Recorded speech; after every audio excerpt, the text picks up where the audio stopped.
শীতের আমেজকে আর উপভোগ্য করতে হরেক রকমের পিঠার সমারোহ নিয়ে প্রতিবারের মতো এবারও কিন্তু আয়োজন করেছে নরসিংদী সরকারি কলেজ পিঠার উৎসব।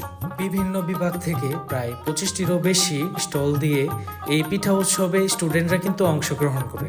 আপনারা দেখতে পাচ্ছেন স্টুডেন্টরা কিন্তু ডেকোরেশনের কাজ নিয়ে খুব ব্যস্ত সময় পার করছে এই পিঠা উৎসবের স্টলগুলোতে। আপনারা জানলে আরো অবাক হবেন, এই পিঠার উৎসবটি কিন্তু মাত্র 3 ঘন্টার জন্য আয়োজন করা হয়।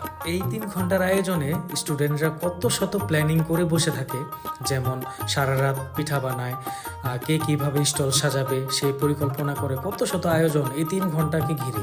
নদী পারে গ্রাম থেকে শহরের ব্যস্ততা পিঠা তার আবেদন কোথাও হারায়নি। এটি বাঙালির আত্মাকে ধরে রাখা এক সুস্বাদু ঐতিহ্য, যা ধরে রেখেছে নরসিংদী সরকারি কলেজের শিক্ষকগণ।